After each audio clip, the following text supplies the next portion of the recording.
গল্পের বাক্স চ্যানেলে আপনারা শুনছেন কথা সাহিত্যিক আবুল বাশারের লেখা একটি উপন্যাস ফুলবউ। আজ শুনবেন উপন্যাসটির 10ম পর্ব। আর বরাবরের মতো গল্প পাঠে আমি আপনাদের সাথে থাকব রোমানা নূপুর। মেয়েরা শয়তানের ফাঁদ। আন্নেস্তাও হাবালাতিস শায়াতিন, ভাবছিল মবিন। তার সত্যি বড় কান্না পাচ্ছিল। ভাবছিল তার কি দোষ, নবীনা অমন যাচ্ছে তাই করল কেন? মেয়েদের যে কিছুতেই বোঝা যায় না। হাদিস তো আর এমনি অমনি তৈরি হয়নি। বাঁকা হাড়ে তৈরি যে নারী, তা যে কিছুতে সোজা হয় না। একবার বেঁকে গেল তো সিধে করে কোন শালা? মুসলিম হাদিসে বাঁকা হাড়ের বয়ান স্পষ্ট করে লেখা। অতএব ফাঁদে পড়ে গেল মবিন। মবিন কোনো দোষ করেনি। একদিন মবিন রিয়াজের কাছে এলো, বলল, আমি বিয়ে করব। রাজিয়ার সঙ্গে পাকা কথা হয়ে গেছে। ভেবে দেখলাম মেয়েটির কোনো ঠাঁই কিনারা নেই, অসহায়। তুমি একদিন প্রস্তাব করেছিলে। মিলুও তার ছোট মায়ের জন্য আমায় কত রকম করে বলেছে। আকবর সাহেবকে কথাটা বলতে উনিও খুব খুশি হলেন। সীতাহাটি বৌদ্ধবাটির 2-4 জন মোড়লকেও বলেছি বৃত্তান্ত, তারাও বেশ সুমত দিয়েছে। বাকি কাজ তোমার। মা নানি সবাই রাজি। রিয়াজ গম্ভীর হয়ে শুধালো, আমার কি কাজ? মবিন বলল, একটা দিন স্থির করে দাও, আকবরজি বিয়েটা পড়িয়ে দেবেন। তুমি এখন রাজিয়ার অভিভাবক। কথা শুনে রিয়াজ পানসে করে হাসল। মনে মনে খুব আশ্চর্য হচ্ছিল। শুধালো, তুমি তো সকলকে রাজি করালে। বিয়েতে রাজিয়া যদি রাজি থাকে, আমার মতন শুকনো অভিভাবকের আপত্তি কিসের? হঠাৎ আমায় তুমি অভিভাবক বানিয়ে ঠাট্টা করছো কেন? রাজিয়া কি বলেছে তোমাকে? মবিন বলল, কি আর বলবে, কিছুই বলেনি। আমরা দুজনেই তোমার ওপর নির্ভরশীল। রাজিয়ার তো কেউ নেই। গতকাল আনোয়ারের সঙ্গে কথা বলতে গিয়ে আমি খুব কষ্ট পেয়েছি। লোকটা চাড়াল, একেবারে কষায় বলতে হয়। রাজিয়ার ব্যাপারে একদম নির্বিকার, কোনো জবাবই করল না। তবে আদিল বিশ্বাসের দয়ামায়া বেশি। বেচারি খুব খুশি হয়েছে। আর আমি যে সত্যি বিয়ে করছি, নবীনা বিশ্বাসই করতে চাইছিল না।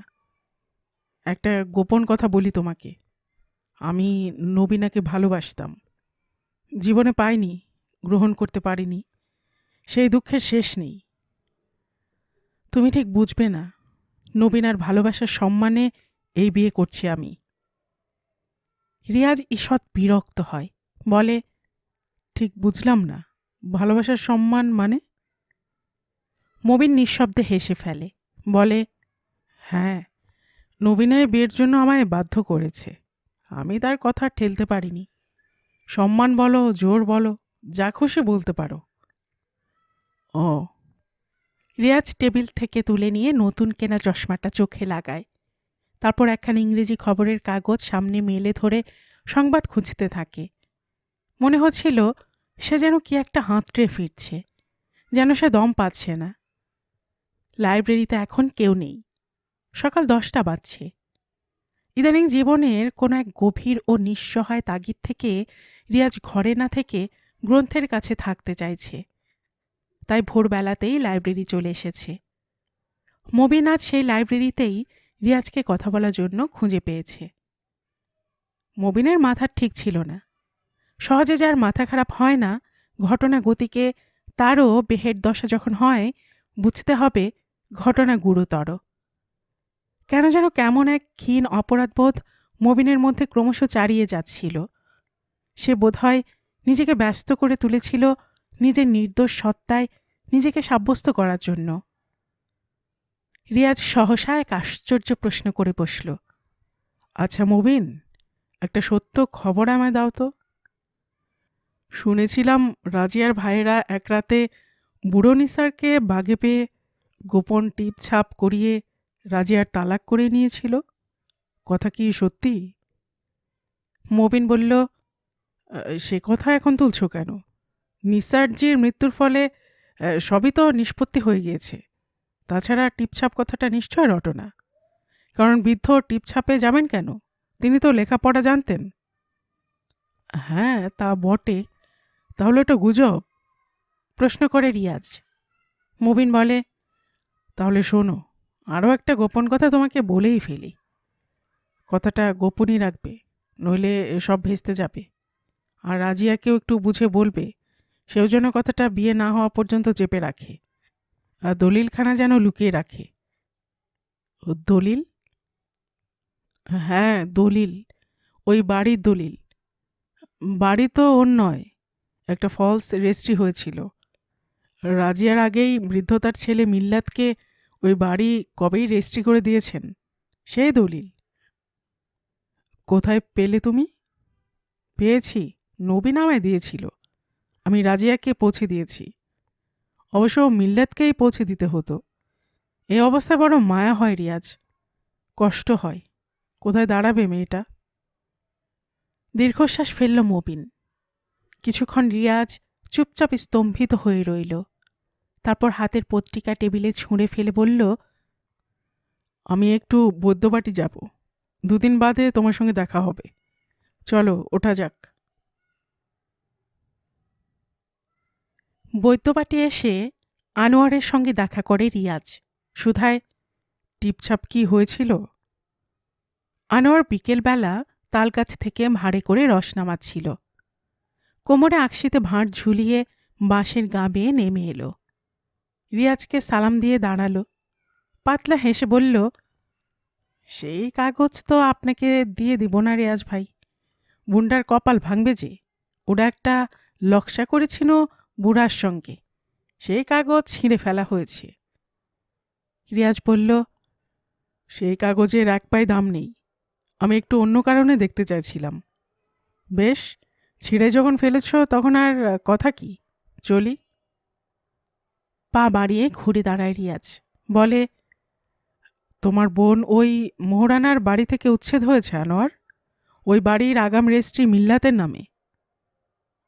কথা শুনে আনোয়ার থমকে উঠল। কেমন বোকার মতন হেসে ফেলে বলল, হায় নসিব। কিন্তু ভয়ানক চালাক ঘোরের লোক আনোয়ার রিয়াজকে বিশ্বাস করল না। বলল, 1 পাইজার দাম নাই, বেতান্ত যাই হোক রিয়াজ ভাই, 200 টাকা লাগবে। 2খানা কাগজ দিব, 1খানা টিপসাপ, 1খানা সুই মারা। কাণ্ড কি!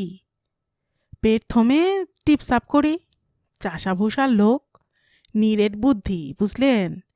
টিপসাপটাই বুঝি। পরে রাজিয়া খেয়াল করায় হাজি টিপসাপের লোক না, একটা তামাশার ঘটনা তো। তা পরে পরে ভয় দেখিয়ে সই করায় আর 1খানা তালাক নামায়, 2খানায় আছে। রিয়াজ 200 টাকা গুনে দিয়ে তালাকনামা খরিদ করে। সূর্য ডুবুডুবু বেলা। মাঠের মধ্যে বাড়ি থেকে কাগজ এনে দেয় আনোয়ার। টাকা গুনে নেয়। রিয়াজ সন্ধ্যা ঘনিয়ে আসা তুমুল নীল অন্ধকারে দিগন্তে চেয়ে থাকে। হাতে তালাকনামা। মনে মনে বলে, হায় খুদা, এই কি তোমার মেয়ে লোকের ছাড়পত্র? আর কোন জল্লাদের হাত থেকে আমি সেই ধর্মতত্ত্ব খরিদ করছি খোদা গো? তোমার আড়স কি কেঁপে ওঠে নাকি? নাকি টলে বেড়াচ্ছে? বুঝতে পারি না, আমি কখনো তোমাকে বুঝতে পারিনি। সন্ধ্যার আজান হয়।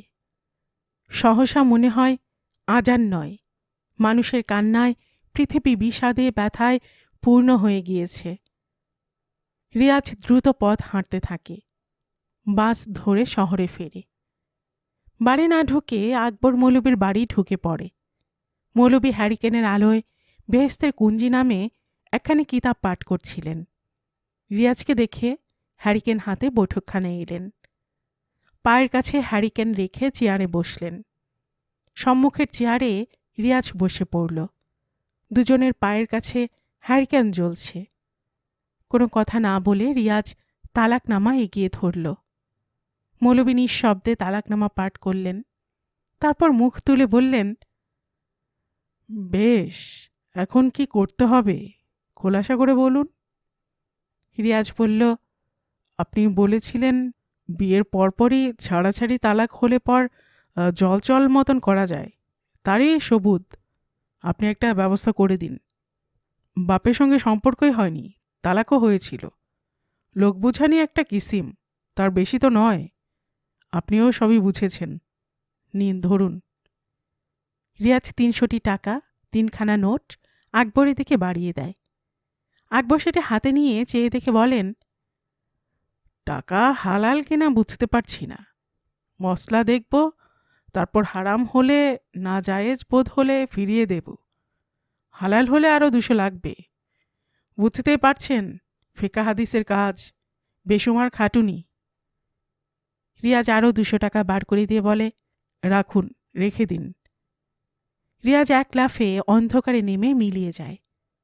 টাকা হাতে করে উঠে দাঁড়িয়ে মৌলভী হঠাৎ থরথর করে কেঁপে ওঠেন। ৭ দিন পর মুবিন লাইব্রেরিতে আসে। রিয়াজকে প্রশ্ন করে, বৈদ্যবাটে গিয়েছিলে? হ্যাঁ।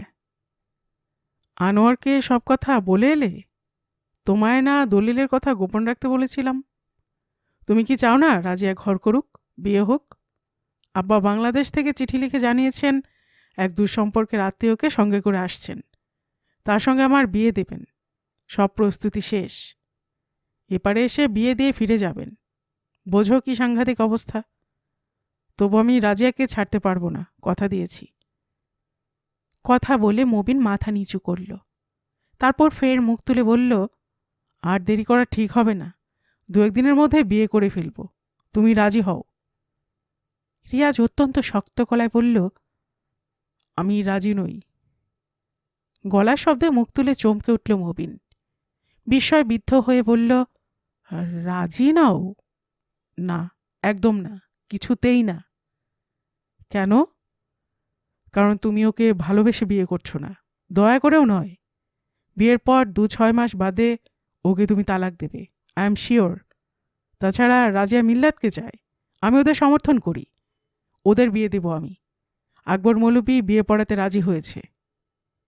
জানি, সব জানি। তুমি কি জানো রাজিয়ার সঙ্গে নিসারের তালাক হয়েছিল? এই নাও, পড়ে দেখো। তালাকনামা এগিয়ে দেয় রিয়াজ। মুবিন মনোযোগ দিয়ে তালাকনামা পড়ে, উল্টে পাল্টে দেখে। ধীরে ধীরে ওর ঠোঁটে ক্ষীণ হাসির রেখা ফুটে ওঠে। বলে, চমৎকার। তারপর? তারপর আর কিছু নেই। বিয়ে আমি দেবই। তোমার মতন লম্পটের সঙ্গে বিয়ে হতে পারে না। ইস, তা বেশ তো, দাও।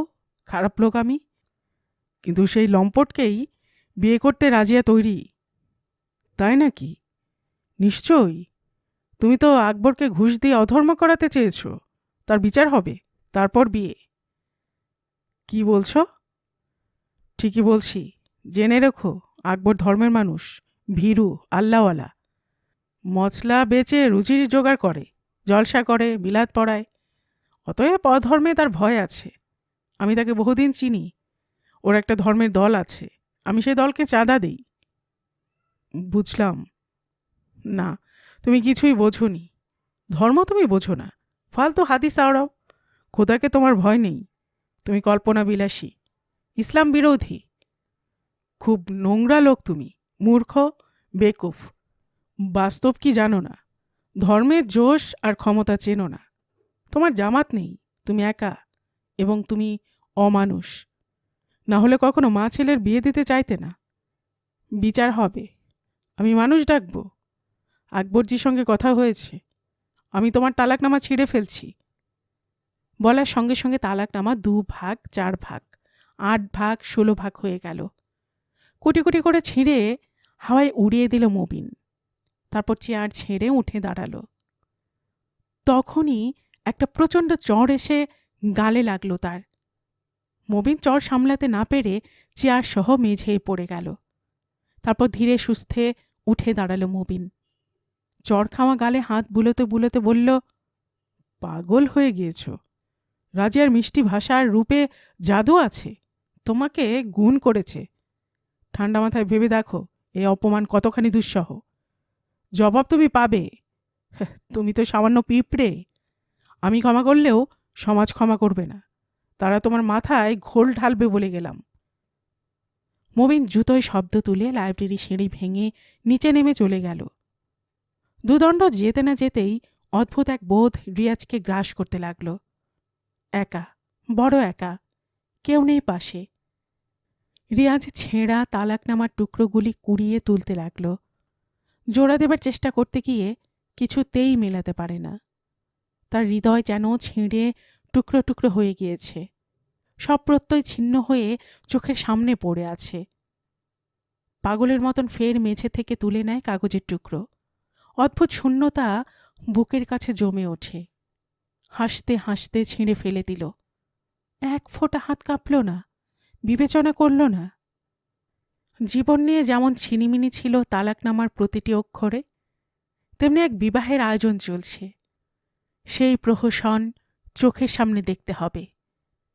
কি ভাগ্য মেয়েটার, কি নসিব! জোড়া দেয় রিয়াজ, জোড়া লাগে না। একসময় সে পাগলের মতন হো হো করে হেসে ওঠে। হাসতে হাসতে দুই চোখ তার চিকচিক করে ওঠে। মনে মনে বিড়বিড় করে, ছিঁড়ে ফেলে দিল, এক ফোঁটা মায়া হল না। এটা কি শুধুই তালাকনামা, আর কিছু নয়? এত তুচ্ছ, এতই অর্থহীন। 200 টাকার বদলে আমি খরিদ করেছিলাম। কি বোকা, কি বেকুফ, মূর্খ আমি। আপন মনে নিজেকে রিয়াজ মূর্খ, বেকুফ ছাড়া কিছুই ভাবতে পারে না। রাজিয়া ও মিল্লাতের চোখে মুখে সে মিলনের স্পষ্ট আকুতি লক্ষ্য করেছে। দুজন দুজনকে ছেড়ে থাকতে পারছে না অনুভব করেছে। দুজনের কথায় বার্তায় পরস্পরের প্রতি আশ্চর্য আকর্ষণ জাজল্যমান। শুধু তারা মানুষের সমর্থন চায়, জোর চায় একটুখানি। রিয়াজ সেই সাহস ও শক্তির আয়োজন করছিল। তার মনে হয়েছিল মৌলবী যদি বিয়ে পড়াতে রাজি হয়, রাজিয়ার ভয় দূর হবে। যদি বোঝানো যায় নিসার হোসেন রাজিয়াকে ত্যাগ করে চলে গেছেন, যদি বোঝানো যায় নিসার বলে কোনো পুরুষ রাজিয়ার জীবন আসেননি, তাহলে মিল্লা তো সাহসী হতে পারত। সামান্য তালাকনামায় সে চির সম্পর্কহীনতার সাক্ষী ছিল, চির বিচ্ছেদের সবুজ ছিল। রিয়াজের হঠাৎ কেন যেন মনে হয়েছিল তালাকনামা মুশকিল আসান করে দেবে। সকলকে সেই সবুজ দেখিয়ে বলতে পারবে নিসার আর রাজিয়া স্বামী স্ত্রী নয়, ওদের যৌন সম্পর্ক ছিল না। রিয়াজ সব আগে মিল্লাত রাজিয়াকে সে কথা বোঝাতে পারত। মৌলবী আকবরজি সে কথা সমাজকে বুঝিয়ে দিতেন। বোঝানো দরকার ছিল। তুচ্ছ হলেও তালাকনামা শুধু একটা তালাকনামাই ছিল না। তার সে কারণেই মবিন সেই কাগজ ছিঁড়ে ফেলে দিয়েছে। নিসার আর রাজিয়ার রহস্যজনিত সম্পর্ককে রহস্যে রেখে দিতে চেয়েছে। তারা স্বামী স্ত্রী নয়, ফের স্বামী স্ত্রীও বটে। এই দুর্বোধ্য সম্পর্কের দিকে ঠেলে দিতে চেয়েছে অসহায় রাজিয়ার সংস্কারগ্রস্ত মনকে। আসলে সংস্কার নয়, সমাজের ভয়। মিল্লাত রাজিয়া যে কোনো অপরাধ করেনি সে কথা তাদের বুঝতে দেওয়া চলে না। মবিন কখনো সে কথা বুঝতে দিতে চায় না।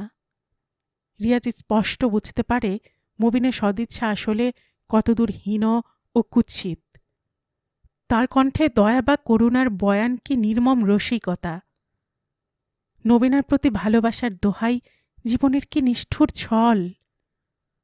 রিয়াজ ভাবছিল রাজিয়াকে সে কি করে বোঝাবে। সত্যিই তার একদিন তালাক হয়েছিল, খালাস নয়, তালাকি, যা রাজিয়া কিছুতেই বুঝতে পারে না, পারছে না। রিয়াজের নিজেকে নিদারুণ অসহায় মনে হতে লাগল। ছেঁড়া টুকরো কাগজ সংগ্রহ করে হাসতে হাসতে সে ফের উড়িয়ে দিতে থাকল। সত্যি তাকে পাগলের মতন দিশেহারা দেখাচ্ছিল। রিয়াজ নিজেকে প্রশ্ন করল, আচ্ছা রিয়াজ, সত্যি করে বলো তো, তুমি রাজিয়ার মিল্লাতের মাঝে যে প্রেমের সৌন্দর্য আবিষ্কার করেছ তা কি মিথ্যা, ভুল? তা কি প্রাগৈতিহাসিক, পুরনো, ট্রাইবাল?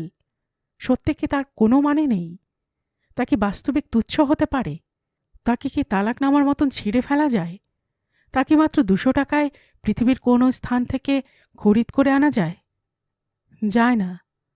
কিন্তু পৃথিবী সে কথা বুঝতে চাইছে না কেন? দীর্ঘশ্বাস ফেলে মেঝে থেকে উঠে দাঁড়ায় রিয়াজ। হাতের শেষ টুকরোটা উড়িয়ে দেয়। এমন সময় সচকিত হয়ে লক্ষ্য করে নবীনা এসে দাঁড়িয়েছে। নবীনা পায়ে পায়ে রিয়াজের দিকে এগিয়ে আসে। হাতের ভ্যানিটি টেবিলে নামিয়ে রেখে বলে, সালাম রিয়াজজি, আমার চিঠি পেয়েছেন? রিয়াজ মৃদু চমকে প্রতি সালাম জানায় অনুচ্চ গলায়। বিস্মিত হয়। সুধায়, আপনি কবে এলেন? নবীনা উত্তর দেয়, আজই, এইমাত্র। চিঠির কথায় আমল না দিয়ে রিয়াজ বলে, কেন এলেন? রাজিয়ার বিয়ে শুনেছেন তো? মবিন সম্মত হয়েছে। রাজি আজ একেবারে নিঃস্ব, বাড়িখানা হারিয়েছে, কাঙাল হয়ে গিয়েছে। তবু মবিন সম্মত আছে। একটা সুখবর, কারণ আপনার ভালোবাসার সম্মানে সে রাজিয়াকে বিয়ে করছে। আপনি নিশ্চয়ই খুব খুশি হয়েছেন। নবীনা কোনো জবাব করল না দেখে রিয়াজ আপন মনে হাসল। বলল, বসুন। আপনি এলেন, খুব ভালো হলো। কথা বলার লোক পেলাম। আপনাকে আরও একটি খবর দিতে হয়। শুনলে কি ভাববেন জানি না, তবু বলি। আমাদের বন্ধু মবিনের প্রেম করবার ক্ষমতা অদ্ভুত। রাজিয়ার উপর বড় মায়াবশত এক রাতে রাজিয়াকে একলা পেয়ে রেপ করে ফেলেছে। নিসার যা পারেনি, মবিন তা পেরেছে। ফল খুব ভালো হয়েছে। এই ঘটনার পর রাজিয়া মবিনকে বিয়ে করতে রাজি হয়েছে। আসুন, আমরা খুশি হই, আনন্দ করি। বসুন। বসছেন না কেন? নবীনার মুখমণ্ডল ফ্যাকাশে হয়ে গেল। কোনো প্রকারে শুধালো, কবেকার ঘটনা? রিয়াজ বলল, 10-12 দিন হবে। যে রাত্রে খুব ঝড় বাদলা হলো, রাত্রি 9টার দিকের ঘটনা। বোধহয় সেটা বুধবার ছিল। আমার এখানে মিল্লাত পালিয়ে এসেছিল, ওর বসন্ত হয়েছে। মিল্লাতকে দেখা করে ফিরে যায় রাজিয়া। তখনই বৃষ্টি শুরু হয়। ফিরে গিয়ে মবিনের কবলে পড়ে। নবীনা কাঁপতে কাঁপতে সশব্দে চেয়ারে বসে পড়ে। মুখ দিয়ে ভয়ার্ত শব্দ বার হয়। বলে, আমি সেদিন ওকে তাড়িয়ে দেই। আমার কাছে সে সীতাহাটে গিয়ে ঢুকরে ঢুকরে কাঁদতে লাগলো নবীনা। রিয়াজ সেই কান্না কান পেতে শুনে বলল, দলিল নিয়ে এসেছে? হ্যাঁ হ্যাঁ হ্যাঁ, দলিল নিয়ে এসেছে। নবীনা গোপন করে যায়, বলতে পারে না যা সে বলতে চাইছিল। রিয়াজ বলে, একবার চলুন, ওখানে যাই। মিলুকে দেখবেন না? হ্যাঁ হ্যাঁ, চলুন। ওরা নিচে নেমে এসে রিকশা করে। রিকশায় চলতে চলতে রিয়াজ প্রশ্ন করে, ভাইয়ের কাছে না উঠে হঠাৎ আমার কাছে কেন? নবীনা চোখ মুছতে মুছতে হেসে ফেলে বলে, আপনার কাছেই যে দরকার আমার। আমি একটা মোকদ্দমা করব রিয়াজি, আপনাকে ব্যবস্থা করে দিতে হবে। মোকদ্দমা? রিয়াজ অবাক হয়। হ্যাঁ, মোকদ্দমা। আমি তালাক নেব। সাদিক নিকে করেছে। আমাদের সম্পর্ক খতম হয়ে গিয়েছে। আমি মুক্তি চাই। নোংরা লোক আমাকে স্ত্রী বলে দাবি করবে, আমি চাই না। বলুন, সাহায্য করবেন? রিয়াজ পাশে বসে থাকা বিষণ্ণ সুন্দরী মহিলার দিকে বারবার চেয়ে চেয়ে দেখে, কোনো কথা বলে না। ভাবে, কি সব ঘটনা ঘটে চলেছে হরদম। মানুষের দাম্পত্য কি অদ্ভুত কুটিল, যৌন জীবনটাই কি অপূর্ব অনিশ্চিত। কিন্তু মুক্তি চাইলে কি হয়? কোর্টের মুক্তিপত্র কি একজন মুসলমান মেয়ের পক্ষে যথেষ্ট? মুসলমান ভারতবর্ষের কোর্টকে মনে করে হিন্দুর কোর্ট। স্বামীর মুখের খোলা তালাক, মৌখিক তালাকের চেয়ে বড় মুক্তি কে দিতে পারে? কেউ না। মামলা করে কি হবে? সমাজ সেই ডাইভোর্সকে ইয়ারকি মনে করে। রিয়াজ বলল, আপনি মুক্তি পাবেন কোথা? কে দেবে? সাদিকের কাছে মুক্তি চান? ও আমায় তালাক দেবে না রিয়াজজি, কিছুতেই তালাক বলবে না। অথচ সারা জীবন দূরে দূরে থাকবে। একটা অসুন্দর মেয়েকে নিয়ে ঘর করবে, সংসার করবে। আমার টাকায় কালো বউয়ের শাড়ি, গন্ধতেল, হিমানি কিনবে। আমি কুকুরের মতন একলা পড়ে থাকব। বুড়ো হয়ে যাব, মুক্তি পাব না। মামলা করলেই কি সব সমস্যা ঘুচবে মনে করেন? না, করি না। তবু তো মনে মনে জানবো লোকটাকে ত্যাগ করেছি। ও আমার কেউ না। তার জন্য মনের ভাবনায় যথেষ্ট যদিও। তবু মোকদ্দমা মন্দ কি? বেশ, তাই হবে। কিন্তু তারপর কি হবে জানি না। যে আমার ভালোবাসার সম্মানে রাজিয়াকে বিয়ে করছে, তাকে তো বলতে পারি না, আমার ভালোবাসার সম্মানে আমাকেই বিয়ে করো। কেন পারেন না? নবীনা এবার কিছুক্ষণ চুপ করে থাকে, কোনো জবাব করে না। রিয়াজ প্রশ্ন করে, সাদিক যদি আপনাকে তালাক দেয় তাহলে কি মবিন আপনাকে বিয়ে করতে চাইবে?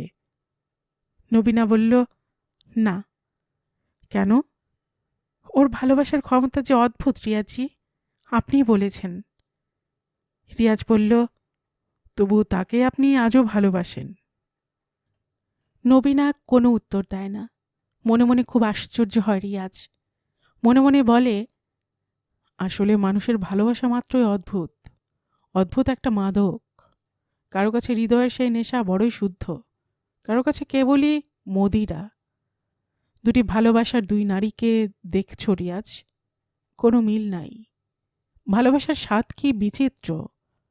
দুই ভালোবাসার এই বিভিন্নতা কারোকে গল্প করে বোঝানো কঠিন, কেবল উপলব্ধি করা যায়। মবিনকে কেন যে ভালোবাসে নবীনা, সে কথা সে নিজেও জানে না, অথচ বুদ্ধিমান মানুষ মবিনকে কি ঘৃণা করবে না? রিয়াজ মনে মনে বলল, আমি ঘৃণা করি, বন্ধু বলে পরিচয় দিতে আমার লজ্জা হয়। অথচ মিল্লাত এখনও তাকে ভালোবেসে চলেছে। যে ব্যক্তি নিসার হোসেনকে সহ্য করতে পারে না, সেই কিন্তু মবিনকে আদর করে। হৃদয়ের এই ধর্ম রিয়াজ বুঝতে পারে না, মিল্লাতকে বুঝতে পারে না রিয়াজ। সে এক জটিল জরিমা। রিয়াজ আর নবীনা রিকশা থেকে নেমে মিল্লাতের বাড়ি ঢুকেই থতমত খায়। দুপুর 2:30। মিল্লাত খাটে শুয়ে ঘুমিয়ে আছে। ঘরে পাখা চলছে ফুল স্পিডে। ফ্যানের তলায় রাজিয়ার ধোঁয়া শাড়িকে জায়নামাজ করে মাথায় টুপির বদলে রুমাল বেঁধে মবিন নামাজ পড়ছে। রাজিয়া টেবিল চেয়ারে বসে কি একটা কাগজ কপি করছে। ওদের দুজনকে দেখে ঘাড় বাঁকিয়ে চাইল, স্বল্প করে হাসল। তখনই মবিন কথা বলে উঠল, আমার নামাজ ঠিক হলো না রাজিয়া, পানি নিয়ে এসো, আরেকবার অজু করতে হবে। ঘুমন্ত মিল্লাত বাদে সবাই আশ্চর্য হয়ে গেল। আসলে যতবার সিজদা করতে গেছে, মবিন শাড়ির ভেতর থেকে রাজিয়ার গায়ের গন্ধ পেয়েছে। সে কথা খোদা ছাড়া কেউ জানে না। গায়ের গন্ধই শুধু নয়, বারবার উলঙ্গ বিধ্বস্ত রাজিয়া চোখের কাছে ভেসে উঠছে।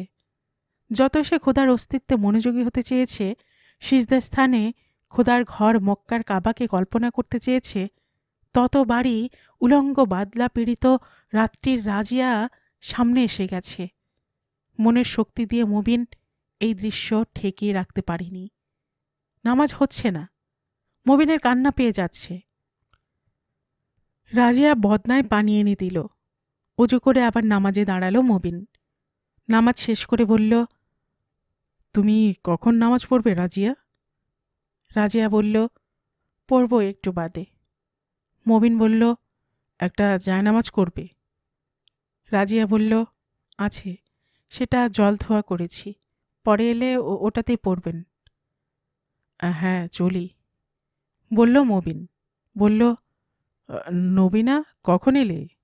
একবার আমাদের বাড়ি যেও, তোমার কথা মতোই সব কাজ হচ্ছে, কেবল রিয়াজটাই খামোখা আমাকে মারল। চলি ভাই রিয়াজ, আমাদের বিয়ের দিন তুমি যেন কোথাও চলে যেও না। রাজিয়ার সঙ্গে কথা বলে একটা দিন স্থির করে রেখো, পরে এসে রাজিয়ার কাছে জেনে নেব। নাও, তুমি যে 500 টাকা আকবরজিকে দিয়েছিলে, উনি সেটা ফেরত দিয়েছেন। পরে তোমার সঙ্গে উনি কথা বলবেন বলেছেন। ভুল তো মানুষই করে, ফেরেশতার ভুল হয় না। যাকগে চলি। মবিন চলে গেল। টাকার প্যাকেট টেবিলে রেখে গেল। হঠাৎ হাতের কলম টেবিলে ছুঁড়ে ফেলে রাজিয়া দ্রুত নবীনার কাছে ছুটে আসে।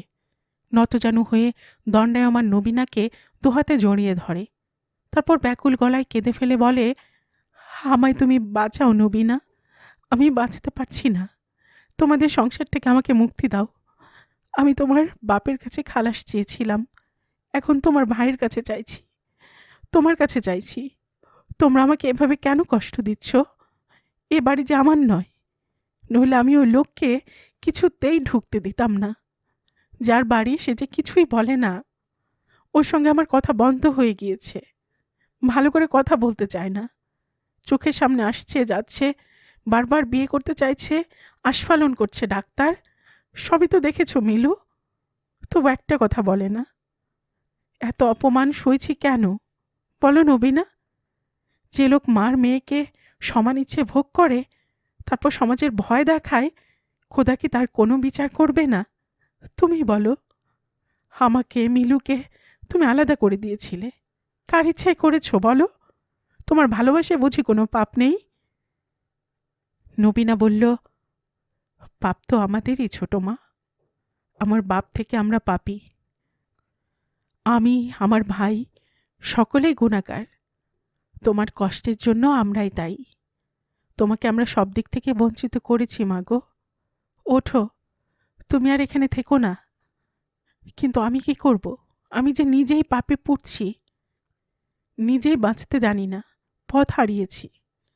তোমাকে বাঁচানোর ক্ষমতা আমার নেই মা, আমায় মাফ করে দাও। রিয়াজ লক্ষ্য করল মিল্লাতের ঘুম ভেঙে গিয়েছে। চোখ খুলে চাইল সে। নবীনা ভাইয়ের দিকে এগিয়ে গেল।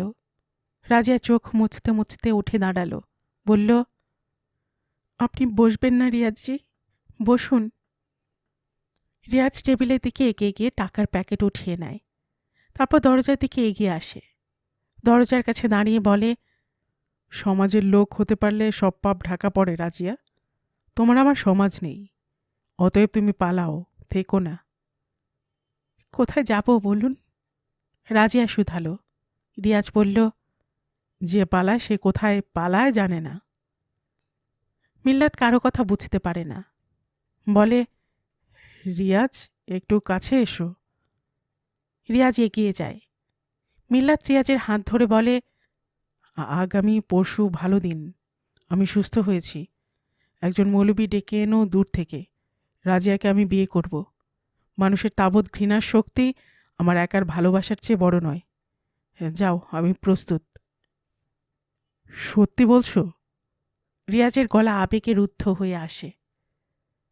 নবীনা ধীরে ধীরে ভাইয়ের পায়ের কাছে বসে পড়ে। দুই চোখ তার বিস্ফারিত হয়ে ওঠে। রাজিয়া মেঝেয় দাঁড়িয়ে ঘাড় নিচু করে থাকে। দুই চোখে জল ভরে যায়। সে ঘাড় তোলে না। একসময় সে ধীর পায়ে বাইরে বেরিয়ে বাথরুমে ঢুকে পড়ে। তখনও তার স্নান হয়নি। মাথার উপরে জল চালুনি খুলে যায়। জলের মিহিন শব্দ তার হৃদয়ে পুঞ্জিত হয়ে ঝরতে থাকে। এক মগ্ন শীতলতায় ডুবে যায় তার পৃথিবী। একসময় তার শীত করতে থাকে। শরীর হিম হয়ে আসে। সহসা মনে হয় সে মরে যাচ্ছে, অথচ কোনো কষ্ট হচ্ছে না, কোনো যন্ত্রণা নেই। রঙিন আলোয় বাথরুম ভরে গেছে। রাজিয়া মরে গেছে যেন। তারপর সে আকাশে ঘুরে বেড়াচ্ছে।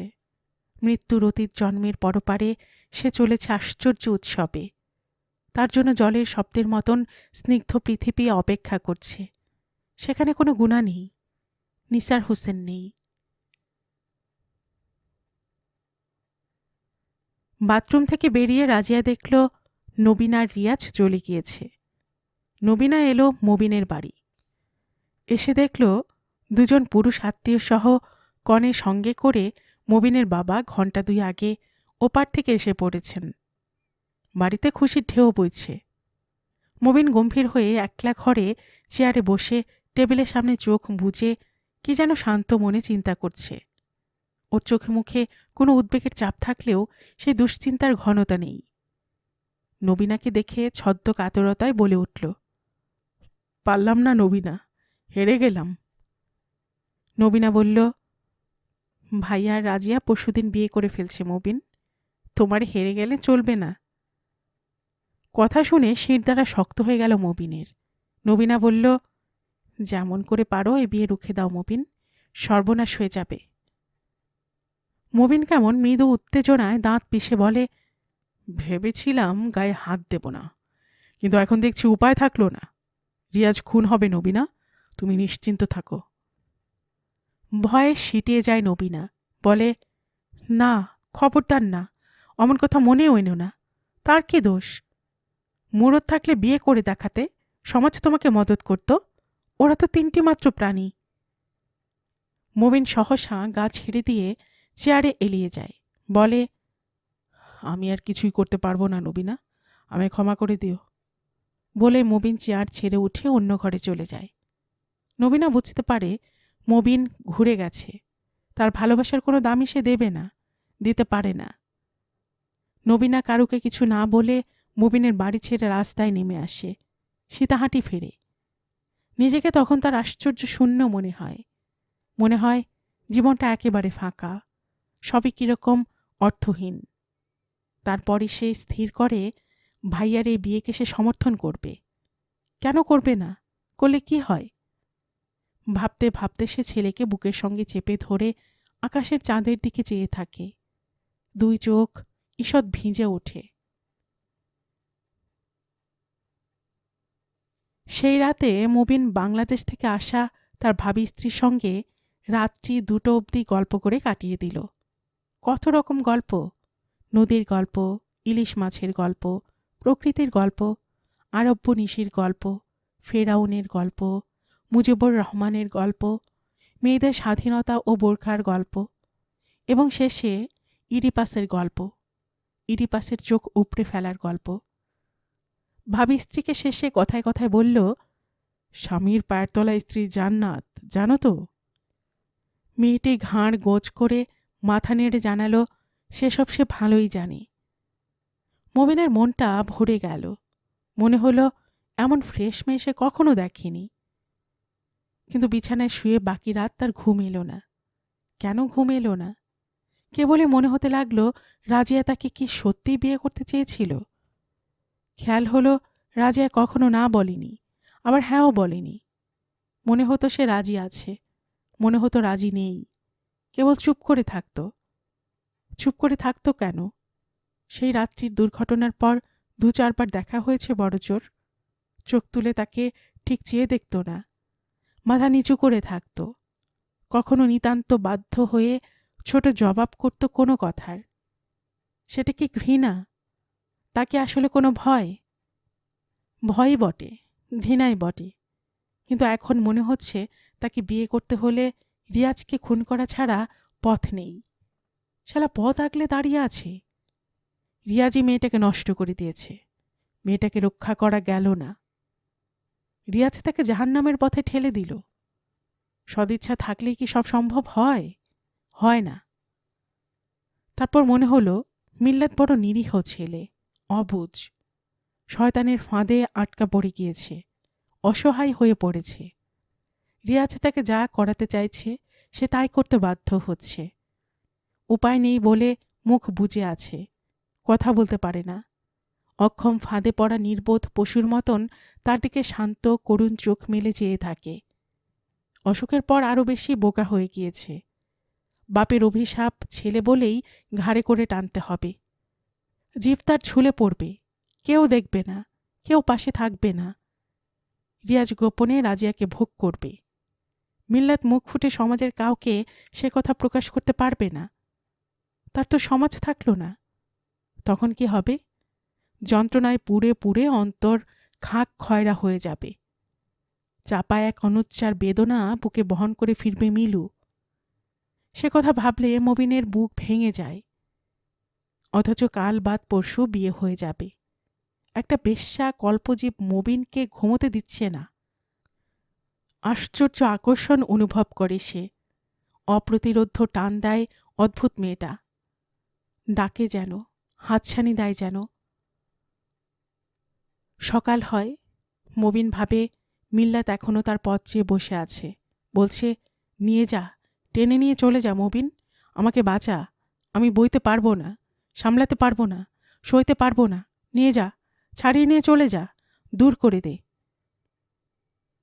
এইসব কথা মনে মনে বানাতে লাগলো মবিন, তৈরি করতে লাগলো। মনে করল আজই রাজিয়াকে মিল্লাতের বাড়ি থেকে উঠিয়ে এনে বিয়ে করে ফেলা দরকার। দৃশ্যটা কল্পনা করে মবিন। সে মিল্লাতের কাছে মনে মনে পৌঁছে যায়, কল্পনায় চলে আসে, হাত ধরে রাজিয়ার, টেনে হিচড়ে ঘর থেকে বারান্দা, বারান্দা থেকে সিঁড়ি, নামতে থাকে। রাজিয়া আসতে চায় না, বারবার মিল্লাতের নাম ধরে ডাকে। একটা থাম আঁকড়ে ধরে, জোর টানে হাত ছুটে যায়, সিঁড়িতে শুয়ে পড়ে।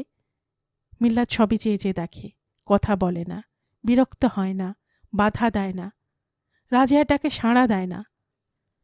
সবই কল্পনা করে মবিন। ভাবে কল্পনা নয়, এ ঘটনা সে ঘটিয়ে দিতে পারে, ঘটানো উচিত। এটা এক মানবিক কর্তব্য, নৈতিক দায়িত্ব, সামাজিক সুকর্ম নিঃসন্দেহে। সবাই তাকে সমর্থন করবে। আকবরজি সমর্থন করবে, সাদিক সমর্থন করবে, বাহারপুর, বৈদ্যবাটী, সীতাহাটির মানুষ সমর্থন করবেন। আদিল বিশ্বাস, নবীনা সানন্দে দুহাত তুলে তার বীরত্বের প্রশংসা করবে। মনে মনে মবিন রিয়াজকে মাটিতে আর্ধেক পুঁতে দেয়। তারপর পেছনে দুহাত বেঁধে সম্রাটের মতন দাঁড়ায়, হুকুম করে, খাইয়ে দাও, পাগলা কুত্তা দিয়ে খাইয়ে দাও। না না, কল্পনা নয়, বাস্তবে মবিন এসব করতে পারে ভেবে সে মিল্লাতের বাড়ির দিকে কল্পনায় নয়, সত্যি সত্যি পা বাড়িয়ে দেয়। দ্রুত ছুটে আসে, বাড়িতে ঢুকে পড়ে, সিঁড়ি ভেঙে দোতলায় উঠে আসে। তখন খুব ভোর। এসে দেখে রাজিয়া ঠান্ডা শরবত তৈরি করছে। দুহাতে 2টি গেলাস, শালপাতা, মিছরি। এক গেলাস থেকে অন্য গেলাসে শরবত গড়িয়ে প্রপাতের মতন নামছে। মনে হচ্ছে রাজিয়া বেহেস্তি কোনো প্রপাত নিয়ে জাদুকরের মতন খেলা করছে। কোনো নারীর হাতে এমন প্রপাতি খেলা দেখেনি মবিন। কি সুন্দর গড়গড় করে স্রোতের মতন ঢালু হয়ে নামছে। এক হাত উঠছে, অন্য হাত নামছে। সেটা এত ছন্দময় ভাবা যায় না, এত নিখুঁত ভাবা যায় না। মনে হচ্ছে গেলাসের বাইরে পড়ে যাবে, কিন্তু পড়ছে না। খোলা দরজার মুখে এসে দাঁড়িয়েছে মবিন। বিছানায় ঘুম ভেঙে উঠে বসে আছে মিল্লাত। সেও প্রপাতের খেলা দেখছে। সামনে নারী, এক পা সামনে নড়ে চড়ে বেড়াচ্ছে, দুলে দুলে বেড়াচ্ছে। গেলাস হাতে এদিক ওদিক করছে। মিল্লাতের চোখে চাইছে, মিষ্টি করে নিঃশব্দ হাসছে। একবার ঘাড় ঘুরিয়ে মবিনকে দেখে নিয়ে একদণ্ড গম্ভীর হয়ে পড়েছিল। প্রপাত থেমে গিয়েছিল। আবার হাসি আর প্রপাত শুরু হয়ে গিয়েছে। মিল্লাতও মবিনকে দেখে কেমন মৃদু আড়ষ্ট হয়, তারপর হাসে। সেই হাসি থেকে বোঝা যায় না এত ভোরে মবিনকে দেখে মিল্লাত কি ভাবছে। কতখানি অসন্তুষ্ট বোঝা যায় না, খুশি কিনা বোঝা যায় না, ঈষৎ বিরক্ত কিনা বোঝা যায় না, কিছুই বোঝা যায় না। হাসে মৃদু রেখায়, চোখ তুলে দেখে। মনে হলো যেন ঘরে ঢুকতে বলছে হাসি আর চোখের ইশারায়, কিন্তু কথা বলছে না। প্রপাত চলছে। হঠাৎ মবিনের দিকে চেয়ে দেখে মিল্লাত ভয় পায়। ভয় ছিল না, ভয় এলো। মবিন অনুভব করতে পারছে মিলু ভয় পাচ্ছে, কিন্তু রাজিয়া আপাতত ভয় পাচ্ছে না, কারণ সে শরবতের প্রপাত তৈরি করে চলেছে। মবিনের তখন অকস্মাৎ তেষ্টা পেয়ে যায়, প্রবল তৃষ্ণা জেগে ওঠে, গলা শুকিয়ে ওঠে, জিহ্বা শুষ্ক হয়ে যায়। হঠাৎ মনে হয় শরবত নয়, মদিরা, মদের ওঠানামা। মনে হয় রাজিয়া এক বেশ্যা, সাকি আর শরাবির ভোর। মুসলমান হয়ে মবিনের মদ খেতে ইচ্ছে করে। এখান থেকে রাজিয়াকে ছিনিয়ে নিয়ে চলে যেতে ইচ্ছে করে। এরা তাকে ডাকছে না কেন? অপমান করছে না কেন? ওরা অমন মেতে আছে কেন? মুগ্ধ দুজন কি পৃথিবীর আর কাউকে দেখতে পায় না? মিল্লাতের হাতের কাছে কোলের ওপর গহনার বাক্স, ডালা খোলা। গহনাগুলি আপন মনে নাড়াচাড়া করে দেখছে, শব্দ হচ্ছে। প্রপাতের শব্দের সঙ্গে গহনার খড়খড় করা ধাতব শব্দ। ফলে অন্য এক কল্পনার রঙিন পৃথিবী, নিষিদ্ধ পৃথিবী সৃষ্টি হচ্ছে। মুসলমান ধর্মবিরুদ্ধ মদ আর নারীর মাদকতা ছড়িয়ে উঠছে। কি হচ্ছে এখানে? মবিনের গা দুলে ওঠে, তৃষ্ণা বেড়ে যায়। দেখে গেলাসটা মিল্লাতের দিকে এগিয়ে দিচ্ছে রাজিয়া। মিল্লাত জানালার কাছে উঠে গিয়ে সাদা জলে কুলি করে এলো একটু। মিল্লাত গহনার নাড়াচাড়া থামিয়ে গেলাস হাতে নিচ্ছে, ঠোঁটে ওঠাচ্ছে। ওর হাত কাঁপছে, কারণ সে ভয় পাচ্ছে। রাজিয়া কেমন রহস্যময় চোখে মবিনকে দেখে। মনে হয় এখনও সে রাজি আছে, এখনও তাকে টেনে নিয়ে চলে যাওয়া যায়।